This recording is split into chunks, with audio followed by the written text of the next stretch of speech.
Hi guys, welcome back to my latest installment of my GPZ600 reincarnation. It's starting to look like a bike. So what am I going to show you in this video? Well, I have been quite busy. Things are sort of coming together now.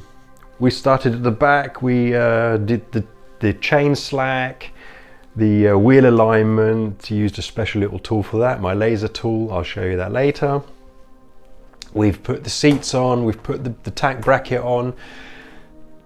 The cooling system has been fitted completely, although it's still empty. But the thermostat's on, the thermostat sensor, I've rewired that because I had a bullet connection and a spade plug. I don't know how that happened. The ignition system is in. A few small bits and pieces, the fan shroud, the cooling system, so the water cooler, the oil cooler, so the front sprocket is on, the gear lever is fitted and works.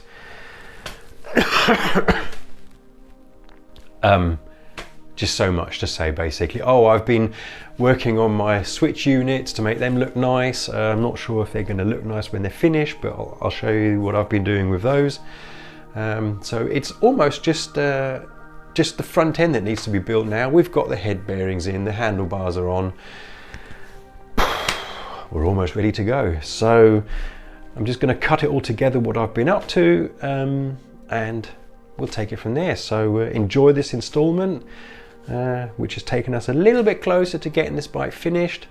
Maybe 1 or 2 episodes, you never know. So we'll take it from there. Thanks for watching, guys. Oh, Simon, Rideable Classics, a little link up here.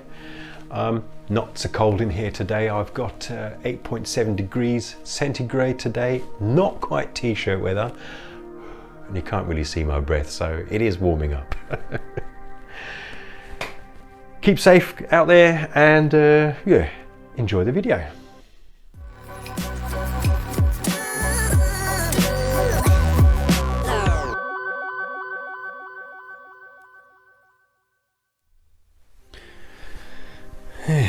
So you also got a set of horns that sound like a dead squirrel. Well, it's going to be down to these original Kawasaki horns. These are dual horns, and these ones sound like this. I've got a bit of power sorted out here. So let's have a look if we can get one to work. Well, that one works. Oh God. Right, so yours probably sound the same. I've got myself a nice set of horns here.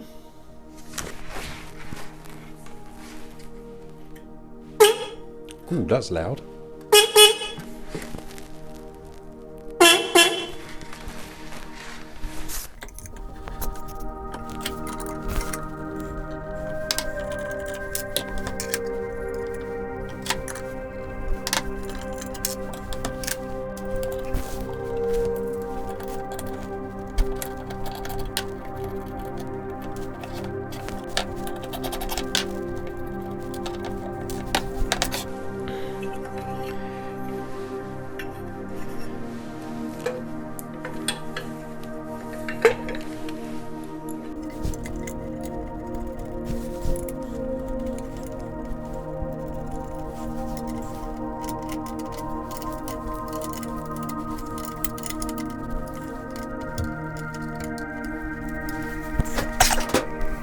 Chain slack and alignment. The chain slack is adjusted and checked when the bike is on the center stand, as it is now with the rear wheel raised, and you are to measure the chain slack in the longest section of the chain that you can see. In this case it's going to be here. So it's in the middle of the longest stretch. 10. I have 20 millimeters of chain slack. To adjust the chain slack, you need to undo the tensioner bolt lock nuts, which are these ones here, on both sides. There's one each side. I have too much tension on the chain, so I need to bring the wheel forward to loosen the chain a little bit. This tensioner bolt is pulling the wheel back, so I need to adjust the bolt so that the wheel can come forward slightly. You can see the chain slacking off, look. I want it to be 35 to 40. Pick a middle link. This is this one. It's on the 60 millimeters. 2 centimeters is its maximum range, which it should be, and it is exactly at 2 centimeters. So it now moves exactly between 35 and 40 millimeters. So the slack is correct. The slack is okay. Now I just have to make sure that it's in line. To adjust the run of the chains, that it is straight, I like to use a cat laser tool, as they call it over here in Germany. Basically it's just a laser pointer.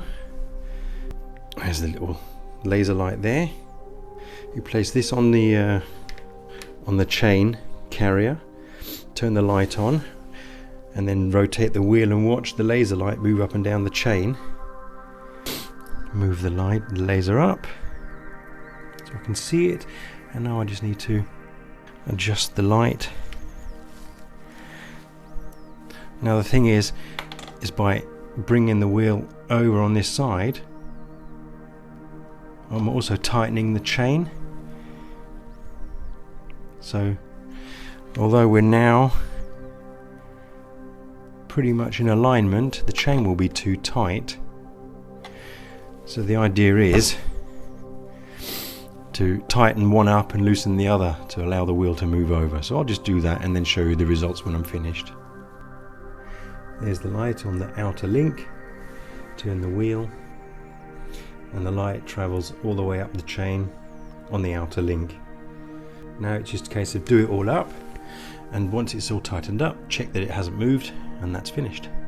Take out my tool, move up to 110. There you go.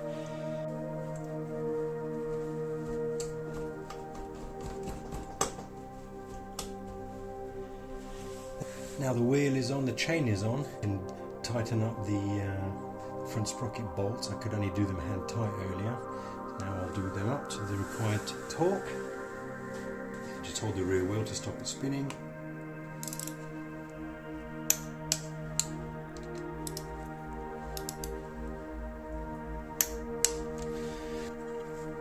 Making sure your wires aren't sticking out here so they don't get clamped between the case and the cover.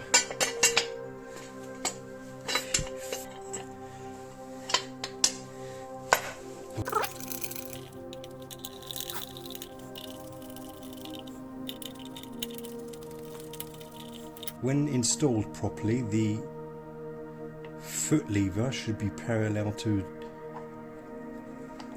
this rod here. In fact, just give that a little tap.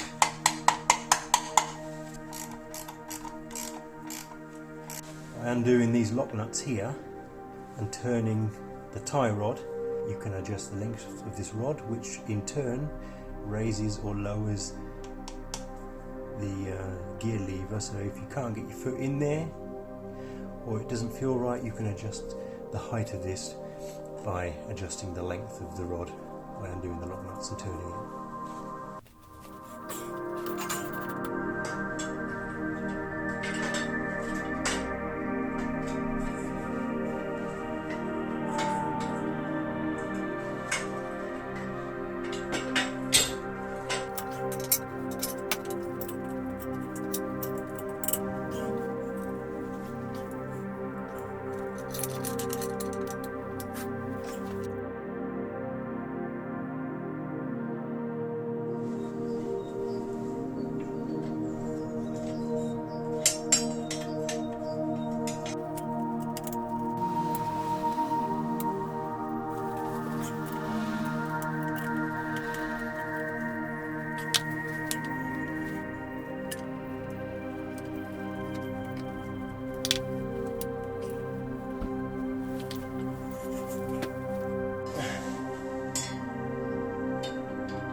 put the O-ring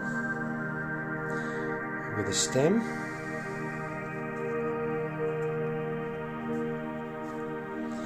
Like that.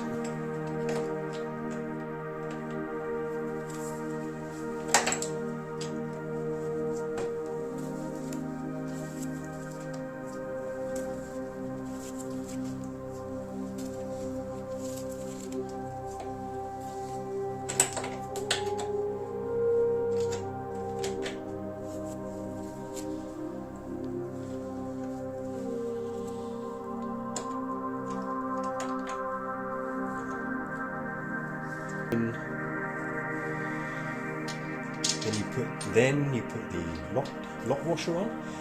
In Germany we have this washer here, the UK doesn't. It's in the Haynes manual, actually states German versions for whatever reason, I don't know why.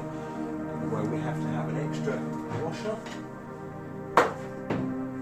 Then install the top clamp.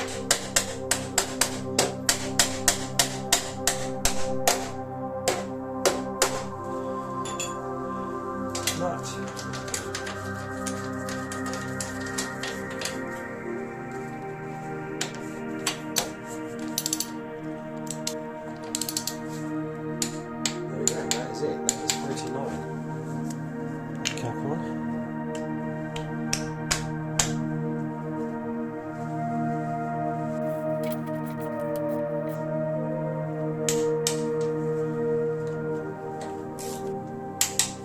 That's it, 21.